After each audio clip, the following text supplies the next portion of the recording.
Estou de passagem aqui,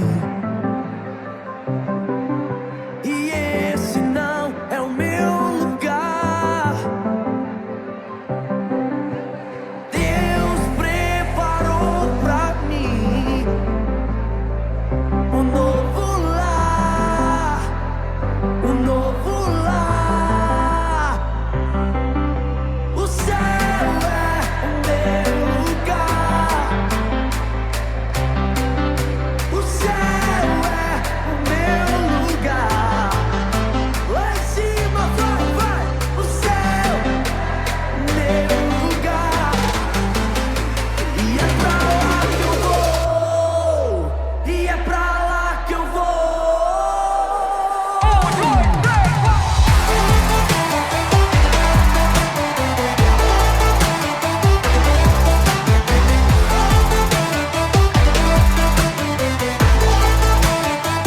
Tira o pé do chão, vai.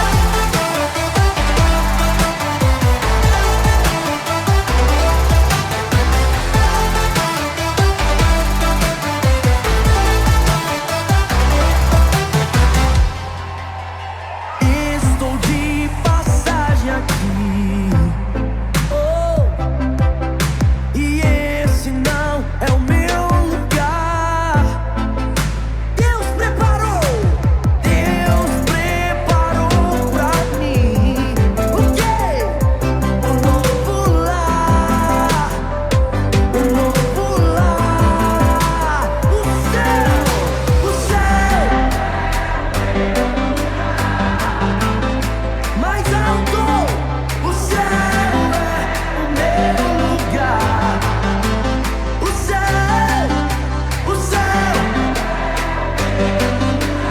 e é pra lá que eu vou.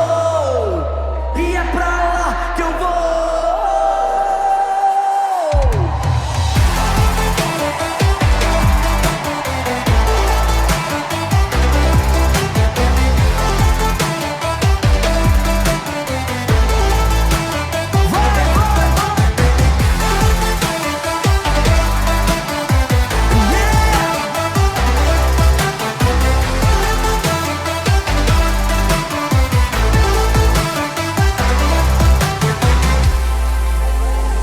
E deixando as coisas que ficaram para trás, eu prossigo em direção ao alvo. O meu alvo é Cristo. O meu alvo é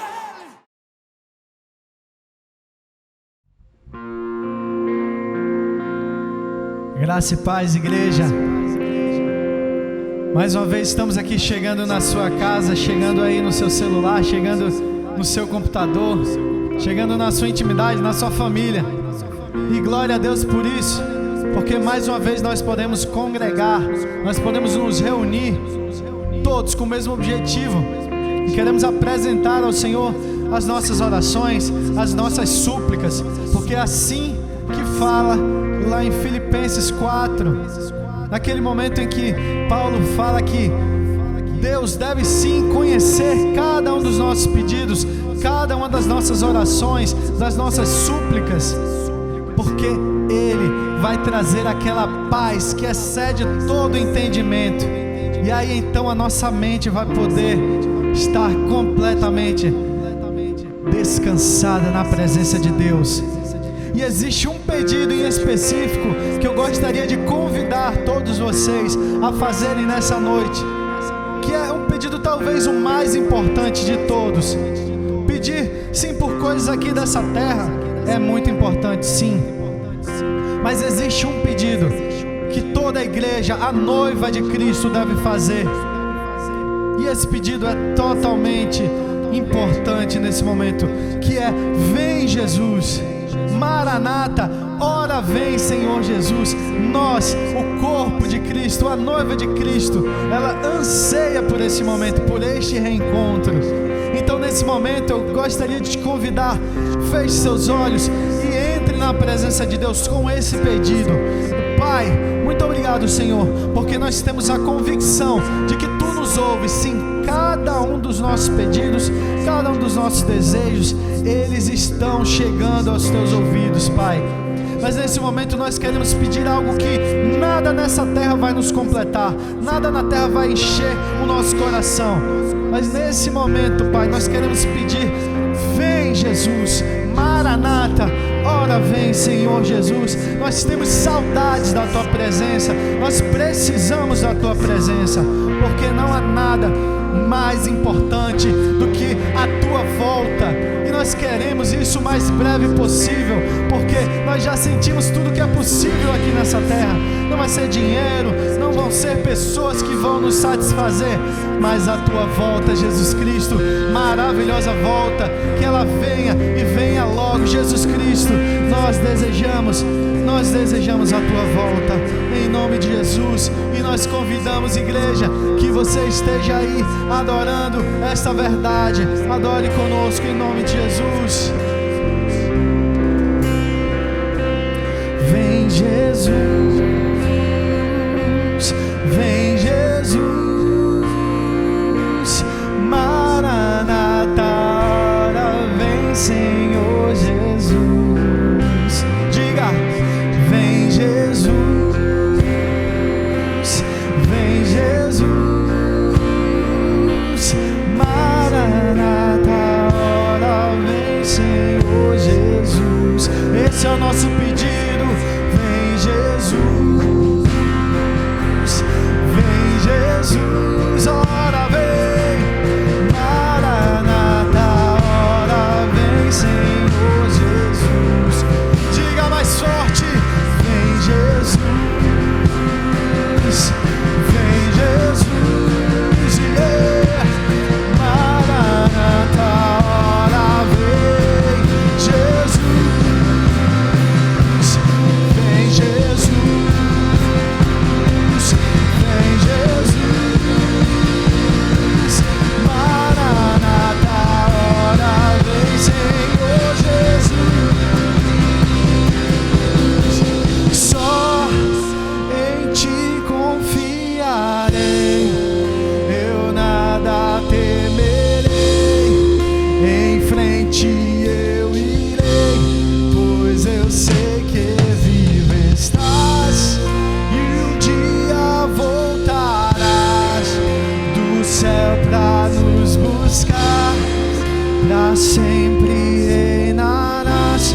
Aleluia.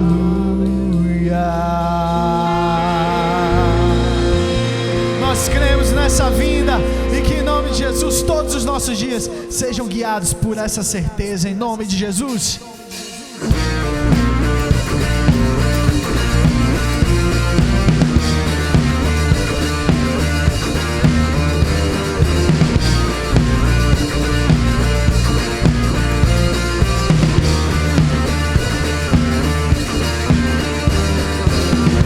Quebra o jugo, o meu pecado, tão mais forte é o meu amado, o Rei da Glória, o grande Rei dos Reis, que treme a terra, controla um santo. Eu admiro, desejo tanto o Rei da Glória, o grande Rei dos Reis. Oh, que tremenda graça! Oh, que infalível amor! Tomou o meu lugar e a minha cruz levou. Você deu sua vida, estou liberto em ti. Oh, Jesus, eu canto pelo que fez por mim.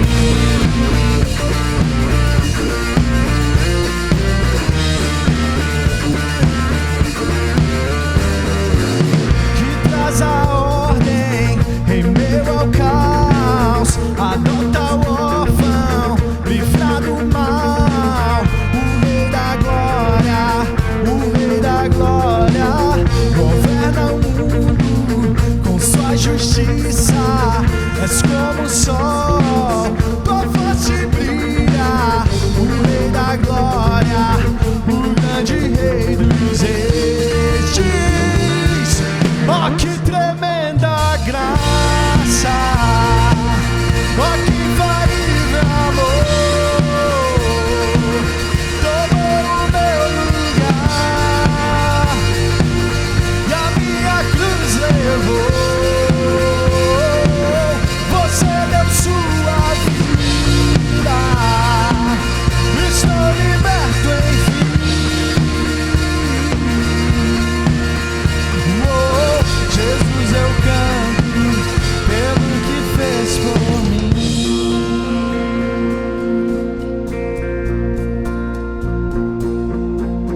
venceu. Digno é o Cordeiro de Deus, digno é o Rei que a morte venceu. Digno é o Cordeiro de Deus, digno é o Rei que a morte venceu. Digno é o Cordeiro de Deus, digno, digno, digno. Oh, que tremenda graça, oh, que infalível amor, tomou o meu lugar e a minha cruz levou. Você deu sua vida, estou liberto enfim. Oh, Jesus, eu canto pelo que fez por mim. Yeah, pelo que fez por mim.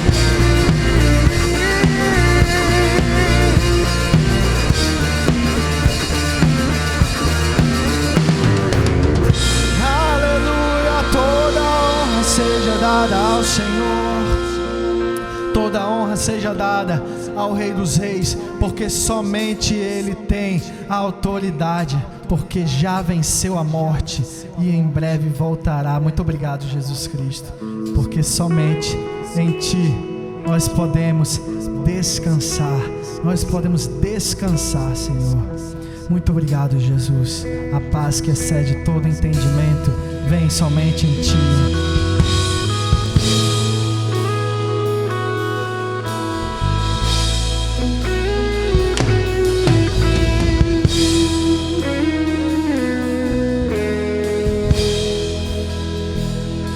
Diga, igreja. Seguro estou nos braços daquele que nunca me deixou.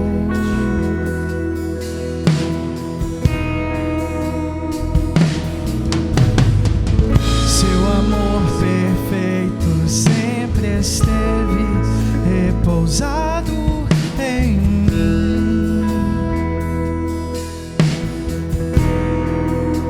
E se eu passar pelo vale, acharei conforto em Teu amor,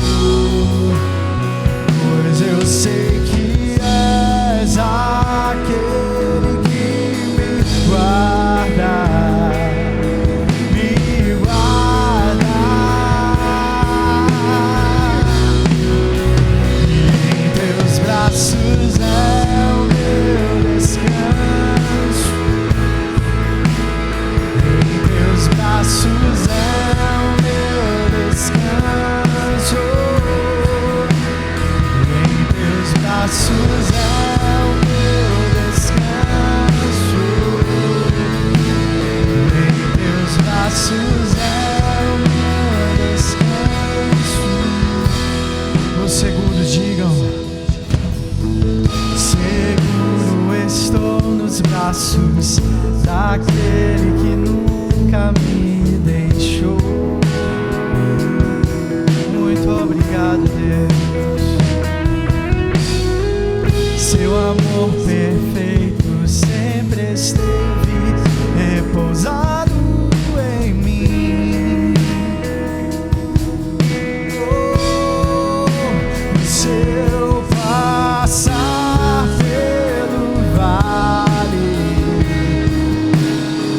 acharei conforto em Teu amor, pois eu sei que és aquele que me guarda, me guarda. Oh, em Teus braços é o meu descanso, em Teus braços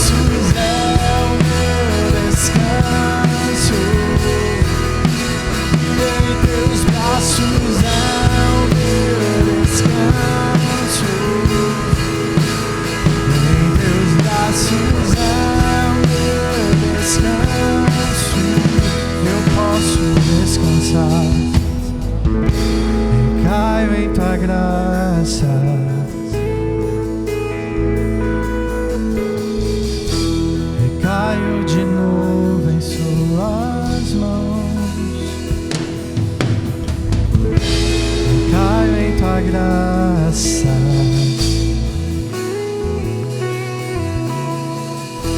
recaio de novo em suas mãos. E se eu passar pelo vale, acharei conforto em teu amor, pois eu sei que és aquele que me guarda, me guarda. Em teus braços é o meu descanso. Em teus braços é o meu descanso. Em teus braços é o meu descanso. Em teus braços é o meu seguro. Em teus braços é o meu descanso. Em teus braços é o meu descanso, o meu porto seguro. Em teus braços é o meu descanso. Em teus braços é o meu descanso.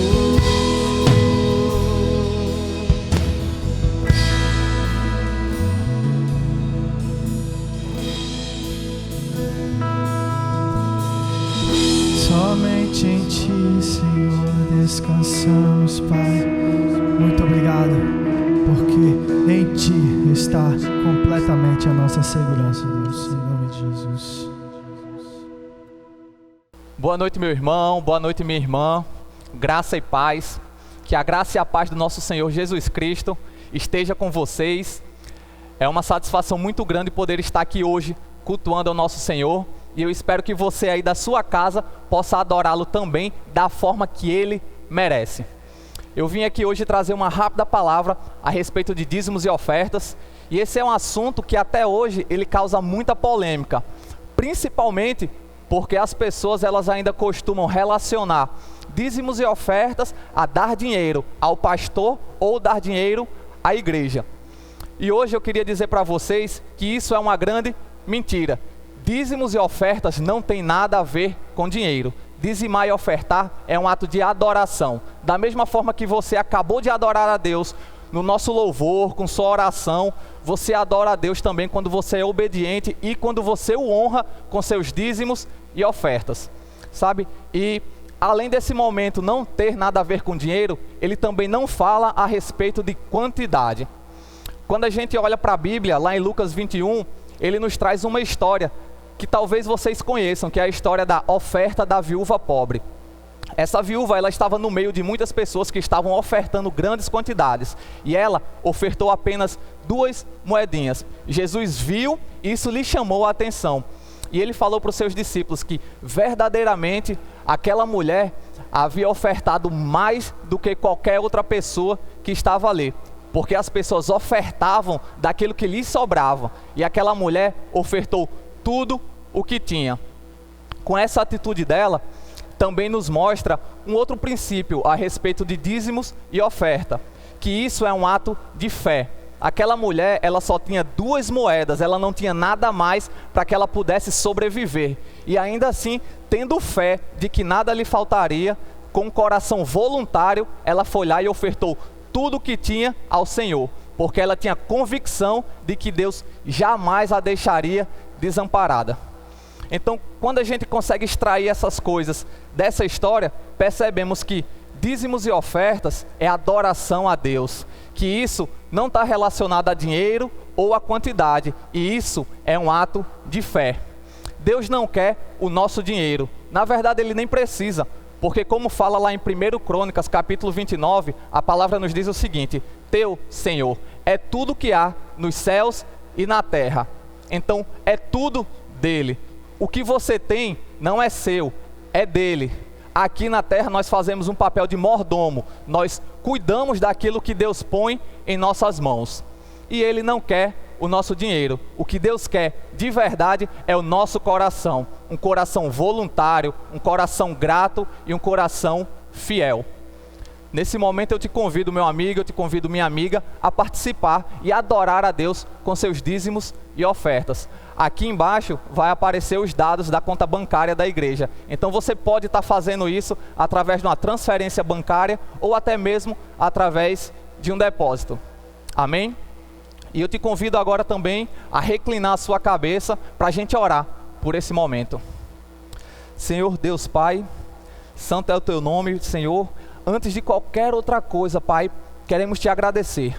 Muito obrigado porque as tuas misericórdias se renovaram sobre as nossas vidas, Pai. Muito obrigado pelo entendimento da palavra, Senhor. Que a gente busque em todo o tempo estar te conhecendo mais, Senhor. Que a gente venha buscar intimidade, vir a conhecer a tua palavra verdadeiramente, Pai. Mas que a gente não venha conhecer só por conhecer, mas que a gente venha conhecê-la e colocá-la em prática, Pai. Muito obrigado por esse momento, aquelas pessoas que podem participar, Pai, que o Senhor possa continuar abençoando elas, e aquelas pessoas que não estão conseguindo, Pai, não estão podendo participar desse momento, o Senhor sabe todas as coisas, o Senhor sabe os motivos, Senhor. Então que o Senhor possa abrir portas de emprego a essas pessoas que estão precisando. Sabemos que passamos por um momento difícil, um momento complicado, de crise em nosso país, Senhor, mas que mesmo em meio a isso tudo a gente possa olhar para o alto, Pai, a gente possa olhar para o Senhor e saber de onde vem o nosso socorro, Senhor. Hoje a nossa oração não é para que o Senhor nos livre do caos, Pai. Nós te pedimos para que o Senhor nos use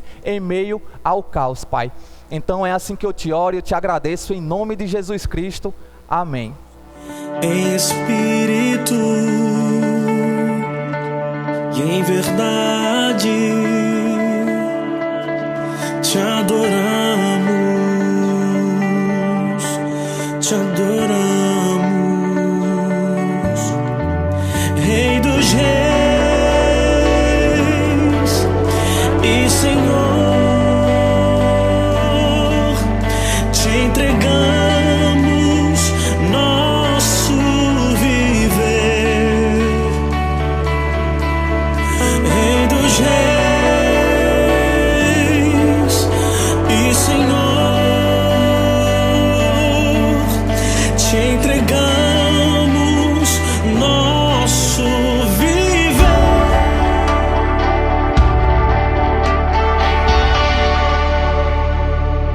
Graça e paz, queridos, que bom que estamos aqui novamente, um culto ao Senhor. Estamos ansiosos por voltar à atividade normal, creio que vocês todos também. Hoje temos uma novidade, esse culto, essa live é única para a sede e para a extensão Macaíba. Então, grande abraço aí a todos os nossos amados de Macaíba, que Deus esteja abençoando a vida de vocês também, juntamente conosco aqui da sede. Hoje quero abrir a palavra em Lucas capítulo 17, versículos 7 até o 10. Eu vou ler aqui, Lucas 17, 7 a 10, está escrito assim: E qual de vós terá um servo a lavrar ou a apacentar gado, a quem voltando ele do campo diga, chega-te e assenta-te à mesa? E não lhes diga antes, prepara-me a ceia e cinge-te e serve-me, até que tenha comido e bebido, e depois comerás e beberás tu. Porventura, agradece ao tal servo, porque fez o que lhe foi mandado? Creio que não. Assim também vós, quando fizerdes tudo o que vos for mandado, dizei, somos servos inúteis, porque fizemos somente o que deveríamos fazer. Semana passada, falei sobre o Evangelho segundo os santos evangélicos. O Evangelho, o quinto, aquele que não é o Evangelho de Jesus.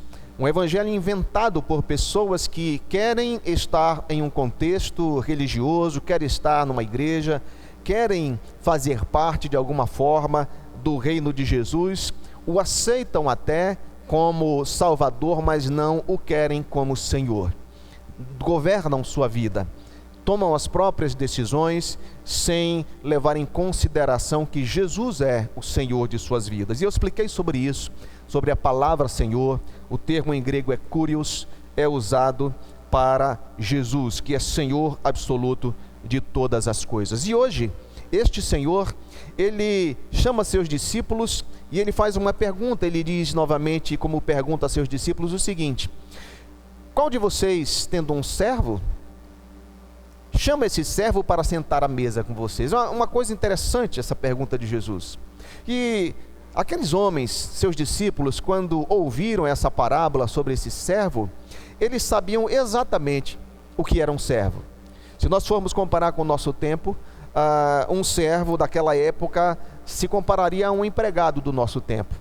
A diferença é que o empregado, ele tem um salário, ele tem um contrato trabalhista, ele tem leis que o amparam, ele tem férias, ele tem uma série de coisas que o servo daquele tempo de Jesus não tinha.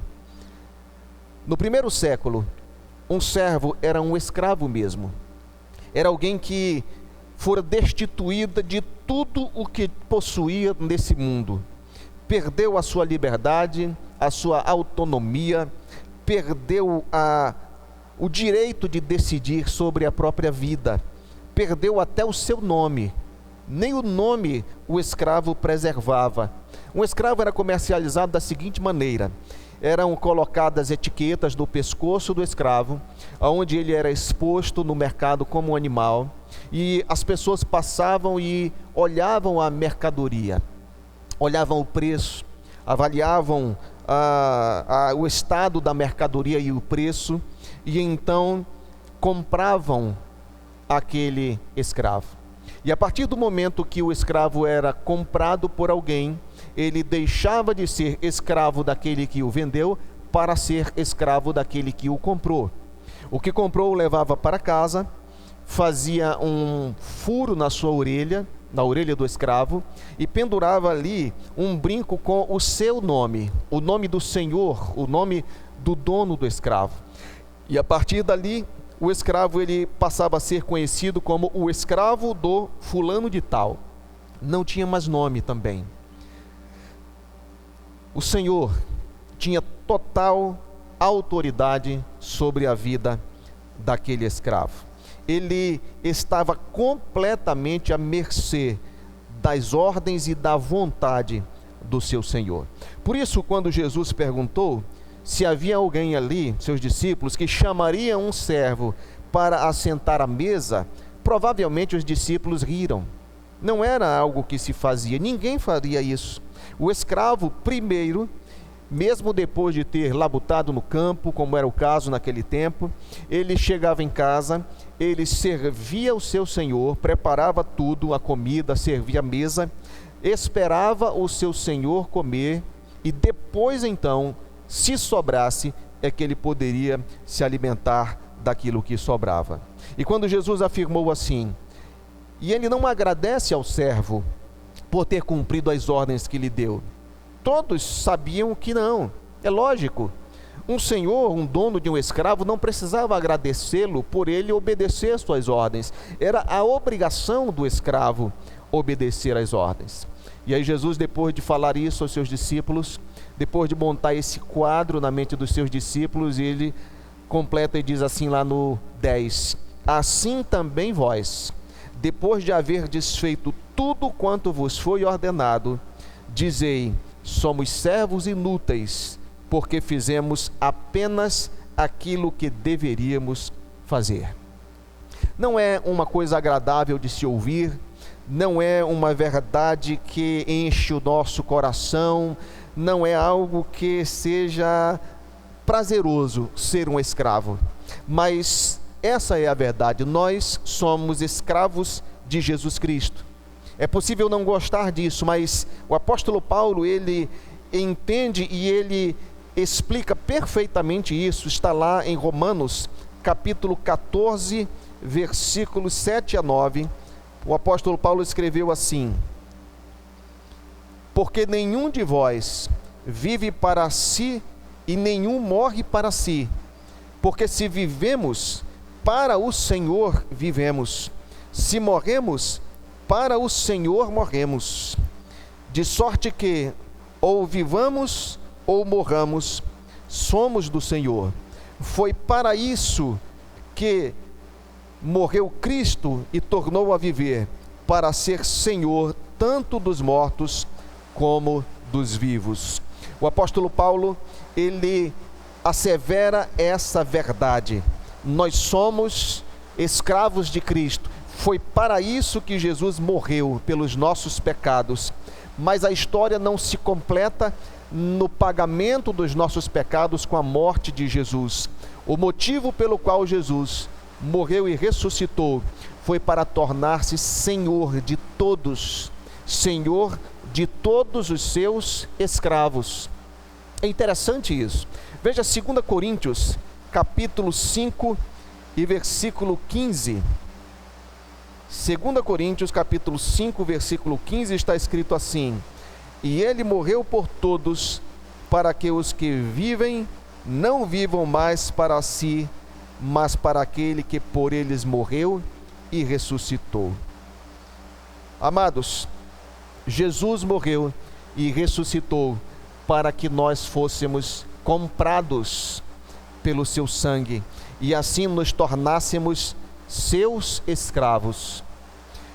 A palavra de Deus nos mostra em todos os começos e inícios das cartas do apóstolo Paulo, quando Paulo diz assim: Paulo, servo de Jesus Cristo. Em todas as cartas, o apóstolo Paulo começa dizendo assim: eu, Paulo, escravo de Jesus Cristo. Tiago, ele quando escreve, ele diz: Tiago, servo de Deus e de nosso Senhor Jesus Cristo. Simão Pedro, quando escreve também suas duas cartas, ele diz: Pedro, servo e apóstolo de Jesus Cristo. Esses homens todos, eles tinham consciência da condição, da situação deles. Eles sabiam que eram escravos de Jesus Cristo. Mas como explicar isso? Como disse, nem todos nós, não nos soa agradável sermos chamados de escravos. Como explicar isso? Existem dois reinos neste mundo. Cada um deles tem domínios. Cada um desses dois reinos exerce domínios sobre determinadas coisas. Nós nascemos no reino das trevas. Somos cidadãos naturais do reino do egoísmo, do reino da ganância, do reino da mentira, do reino da maldade. Nós já nascemos pertencentes ao reino de Satanás. E neste reino de Satanás, todos seguem a própria vontade. É desta maneira que Satanás governa o seu império. Como diz Efésios capítulo 2, vou abrir para ler. Efésios capítulo 2, o apóstolo Paulo, ele escrevendo à igreja, ele diz assim, falando de Jesus: ele vos vivificou, estando vós mortos em vossos delitos e pecados, em que noutro tempo andastes segundo o curso deste mundo, segundo o príncipe das potestades do ar, do espírito que agora opera nos filhos da desobediência. O apóstolo Paulo, na sua carta aos Efésios, ele diz que Satanás nos mantinha no seu reino, nos governando de acordo com as inclinações da nossa carne, fazendo a vontade da carne e dos pensamentos. É interessante isso. Nós somos governados por Satanás quando estamos debaixo do seu reino, e já nascemos todos assim. Nós somos governados neste mundo fazendo a nossa própria vontade. É uma jogada genial, sabe, de Satanás. Nós vivíamos como desejávamos, fazíamos aquilo que nos agradava, e isso de forma natural. É por isso que é tão atraente ao mundo, é tão atraente àquele que não conhece Jesus Cristo, viver sob o domínio de Satanás. Porque imagina um barco, um barco de passeios luxuosos. Imagine um navio de cruzeiro, onde existem várias classes. Existe a classe luxuosa, existe a classe menos luxuosa, e existe aquela classe que vão as pessoas de menos posses. Imagine um navio assim. O mundo é como esse navio, várias classes ali.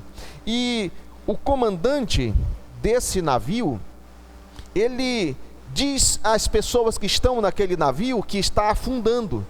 É um navio que está furado e que vai a pique. A água está entrando e é só uma questão de tempo para que todos ali estejam mortos.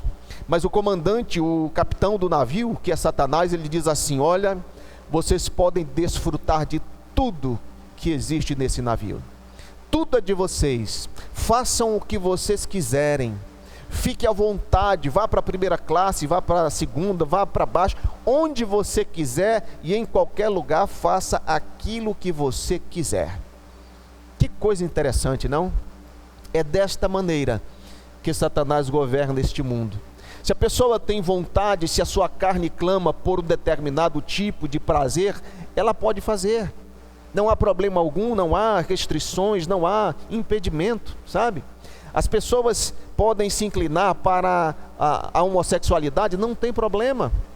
Seja feliz, faça aquilo que lhe agrada. Aquele que é inclinado para o adultério, adultério, não tem problema.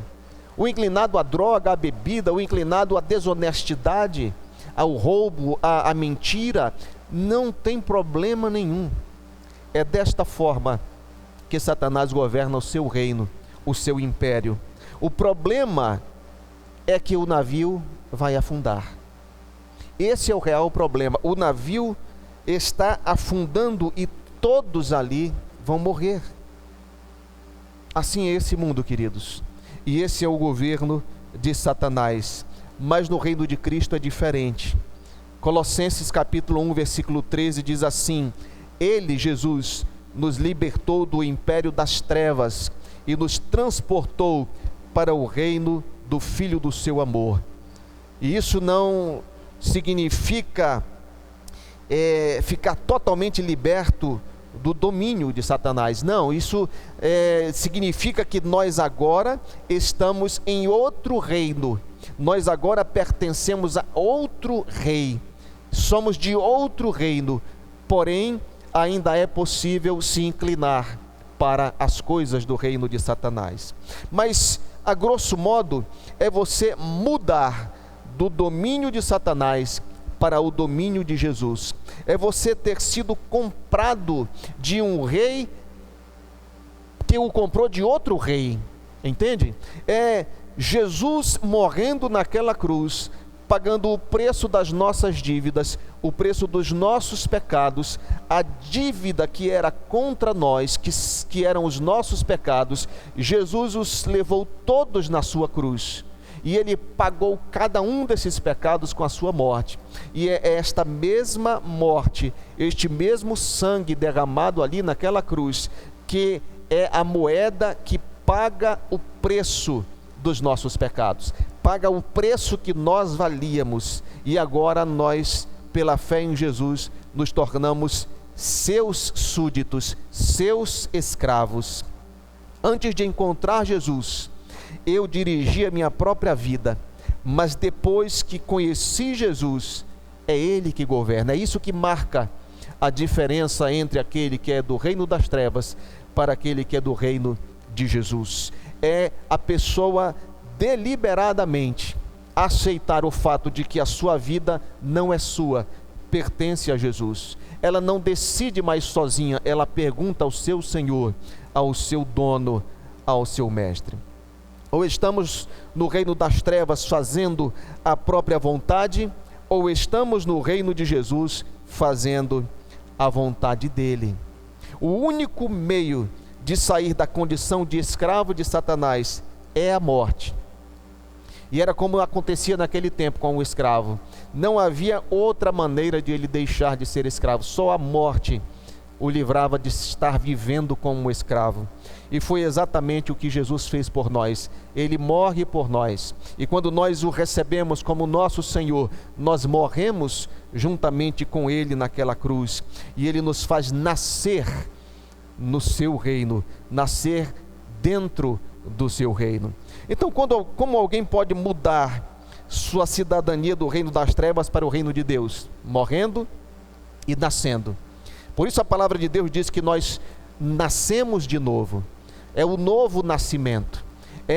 Está morto para o pecado e vivo para Deus. Morto para o reino das trevas e vivo para o reino de Jesus. Jesus já providenciou a solução. A sua morte é a solução para nós que estávamos mortos nos nossos delitos e pecados. E é exatamente isso que o batismo significa, sabe?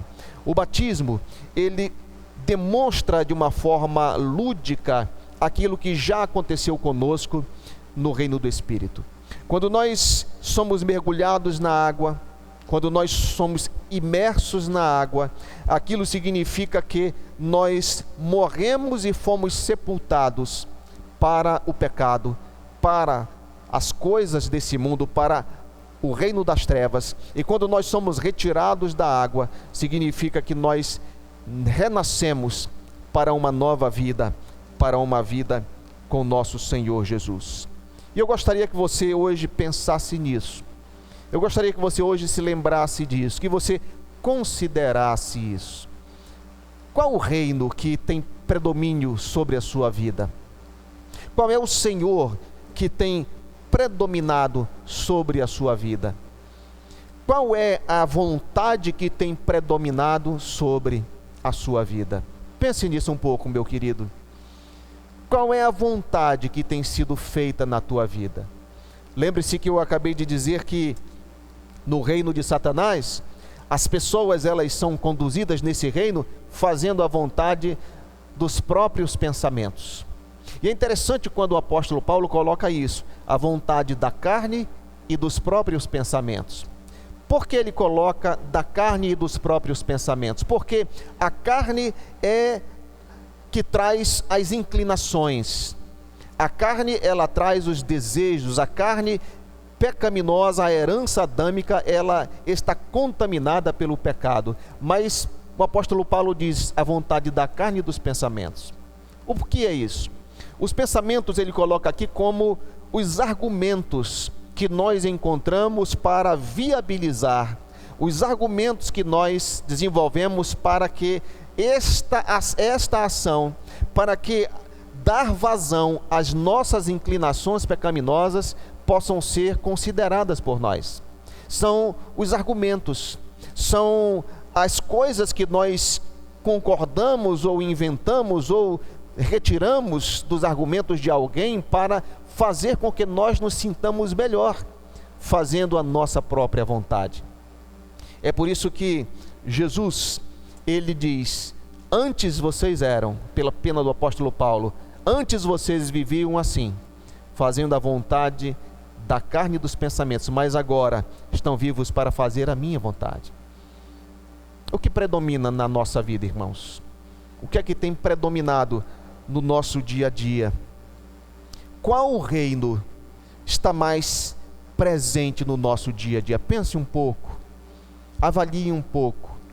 Eu sei que você é crente, eu sei que você ama o Senhor, eu sei que você já entregou sua vida a Jesus, eu sei disso, você também sabe. Eu sei que você quer fazer o certo, eu sei que você deseja acertar, você deseja fazer aquilo que agrada ao Senhor, eu sei disso, é a minha vontade também, mas na prática, o que é que tem acontecido? Eu não prego um evangelho espiritual, eu não acho que o evangelho seja um dogmas, sejam coisas, sabe, que nos levam a viver uma vida sempre no reino do Espírito. Eu não vejo assim. É verdade que nós habitamos sim no reino do Espírito, é verdade que Deus habita no reino do Espírito, é verdade que as coisas do reino do Espírito governam as coisas da matéria, mas eu nos vejo aqui, com os pés no chão. Ao nos entregarmos a Cristo, nós não fomos arrebatados, nós não fomos mortos e ressuscitamos e já fomos para a presença do Senhor, nós continuamos aqui. O Senhor nos deixou com os pés nesse mundo. E aí, irmãos, é que entra a grande questão. Aí é onde entra aquilo onde muitos de nós temos falhado. É que ao nos deixar aqui com os pés no chão, às vezes nós nos esquecemos das coisas espirituais. Outros se esquecem que estamos com os pés no chão e vivem com a cabeça no mundo da lua, espiritualizando tudo. Mas como disse, para mim, o Evangelho é aqui e agora. O Evangelho é aquilo que eu estou fazendo nesse exato momento, é o que eu vou fazer ao sair daqui. O Evangelho é o que você está fazendo hoje na sua casa, é o que você fez hoje o dia todo. O Evangelho é prática, é vida, é como eu ajo, como eu reajo, é como eu estou servindo, é como escravo de Cristo, é de que maneira eu estou desenvolvendo esta minha servidão ao Senhor. Isto é Evangelho. E o interessante é que Jesus termina dizendo assim: nós como servos, nós como escravos dele, nós como estes que foram comprados, regenerados, vivificados, nós que estávamos mortos e fomos feitos novamente vivos por Jesus, ele diz assim: quando vocês fizerem tudo o que lhes foi mandado, preste atenção, ele diz: quando vocês tiverem feito tudo o que eu ordenei, já podemos parar por aí, preste atenção, fazer tudo o que ele ordenou, nós estamos fazendo, nós estamos cumprindo, nós estamos pautando a nossa vida pela vontade, pelas ordens, pela missão que Jesus nos deu. Quantos de nós, irmãos, estamos tão afastados disso? Vivendo uma religiosidade de domingo a domingo, vivendo uma religião que nos ensinaram, ou simplesmente nós aprendemos, não sei de que forma, mas estamos vivendo a vida cristã como se fosse de domingo a domingo. E o que importa, o que realmente importa é o meu dia a dia, é como eu passo o meu tempo, é como eu passo as minhas horas, é de que maneira a minha vida serve a Jesus Cristo. E perceba, ele disse: quando vocês fizerem tudo o que eu lhes ordenei, só poderão dizer assim: servos inúteis, porque só fizeram aquilo que foi mandado. Ah, amados, isso nos leva a pensar que Jesus espera de nós mais do que aquilo que ele ordenou. Isso nos leva a pensar que Jesus, ele quer ver atitude, ele quer ver proatividade em nós. Jesus deseja que nós sejamos servos proativos, que não estejamos simplesmente tentando ou fazendo aquilo que ele ordenou, mas ele espera que nós estejamos buscando formas de agradá-lo, formas de adorá-lo, formas de demonstrar a nossa gratidão, a nossa adoração a ele. Ele espera mais de nós do que simplesmente fazer missão, do que simplesmente desenvolver ministério. Ele espera de nós algo a mais. E quem sabe esse algo a mais não é aquilo que faz toda a diferença. Porque ele disse: se fazemos tudo o que ele mandou, somos servos inúteis. Qualquer escravo faz isso, irmãos. Qualquer escravo do tempo de Jesus fazia exatamente isso. Ele fazia tudo o que lhe mandavam. Jesus quer que você, Jesus quer que eu estejamos inovando na forma de agradar ao seu coração. Ele espera que nós estejamos buscando novas maneiras de retirar um sorriso do seu rosto, novas maneiras de fazer com que ele se agrade.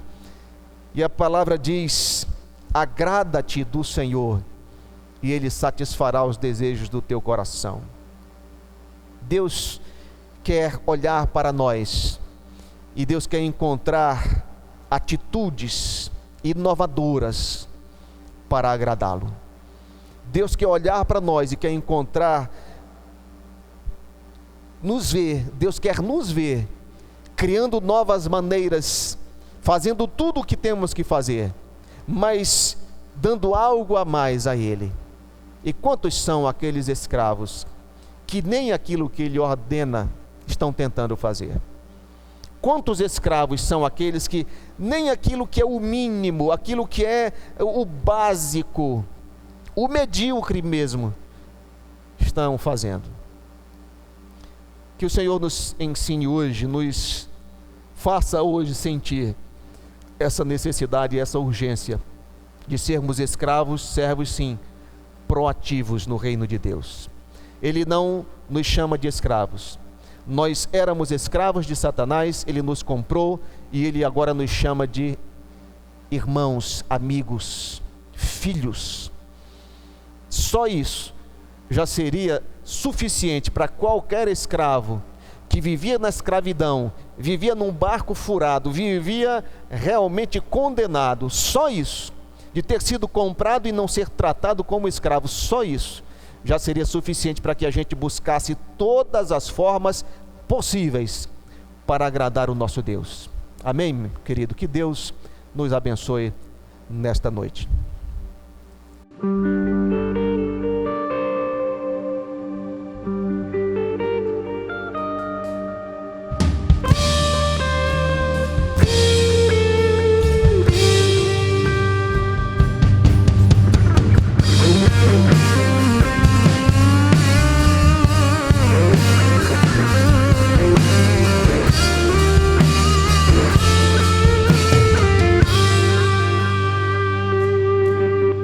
Sei que foi pago um alto preço para que contigo eu fosse o meu irmão. Quando Jesus derramou sua vida, ele pensava em ti, ele pensava em mim, pensava em nós.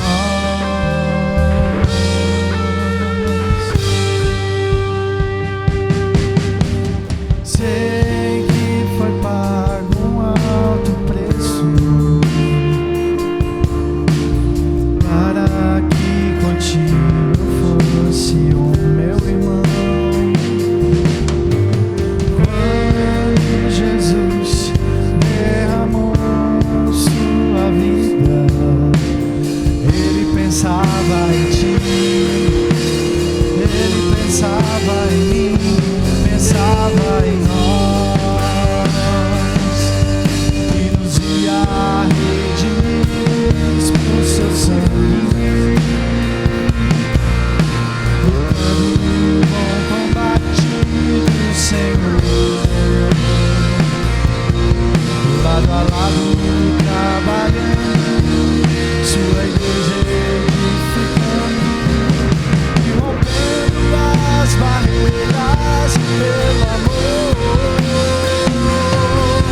E na força do Espírito Santo nós proclamamos aqui que pagaremos o preço de sermos um só coração do Senhor.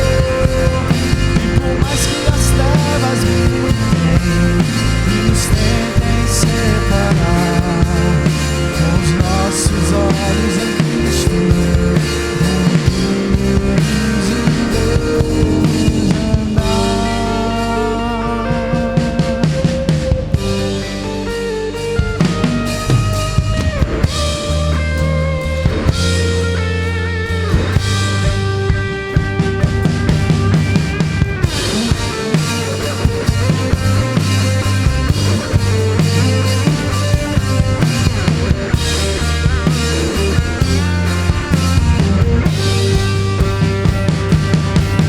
E na força do Espírito Santo nós proclamamos aqui que pagaremos o preço de sermos um só coração do Senhor. E por mais que as trevas gritem e nos tentem separar, com os nossos olhos em Cristo, unidos iremos andar, unidos iremos andar, unidos iremos andar, unidos iremos andar.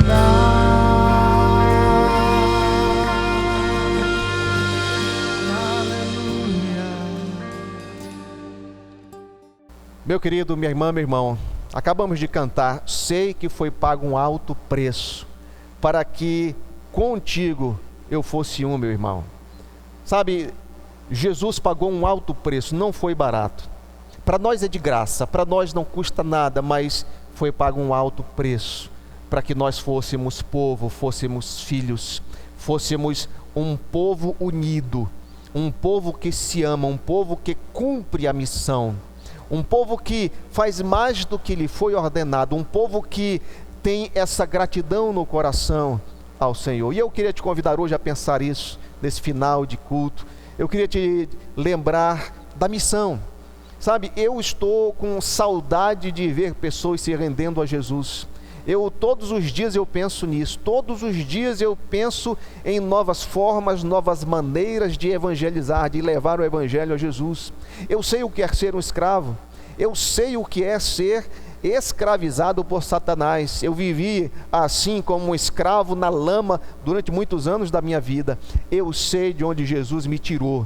Você deve provavelmente saber disso também. E eu sinto saudade de evangelizar, de criar estratégias, criar movimentos, criar situações onde o evangelho é pregado, pessoas são confrontadas com o amor de Deus e se rendem a Jesus. E nós estamos preparando isso.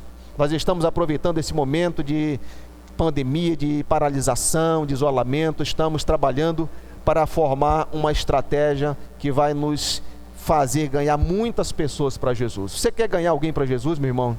Você quer ganhar alguém, retirá-la do reino das trevas e que ela seja colocada no reino de Jesus? Você tem um amigo, um parente que está perdido, você tem pessoas que convivem com você, que ainda vivem pelo próprio pensamento, pelas próprias inclinações. Essa pessoa precisa de Jesus.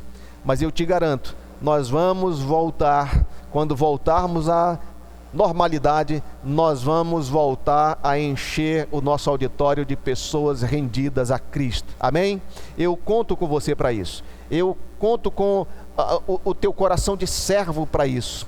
Eu conto com a tua gratidão ao Senhor para isso, para que você se envolva, para que você esteja nesse momento já orando por isso, para que você esteja fazendo no teu coração um mover, deixa o Espírito Santo mover o teu coração para isso, para a gente voltar a ver as pessoas chorando, entregando suas vidas a Jesus. Isso vai acontecer, eu te garanto, e é você que vai fazer isso acontecer, para a glória de Deus. Pai, muito obrigado, Senhor, porque sangue precioso foi derramado, o preço foi alto, para nós não custa coisa alguma, apenas fé. Senhor, como eu gostaria de voltar a ver as pessoas sendo movidas pelo Teu Espírito para demonstrarem fé em Jesus e serem salvas, libertas, serem transformadas, Pai.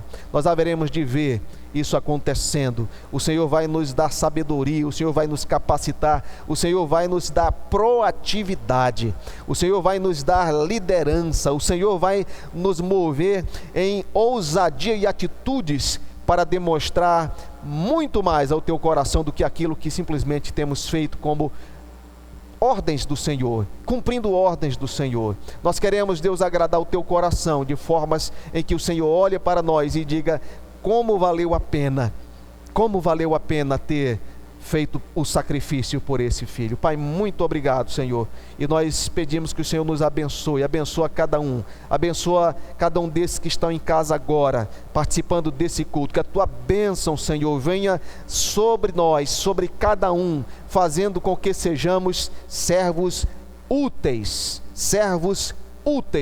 ao teu reino, em nome de Jesus, amém. Queridos, graça e paz de Deus nos abençoe.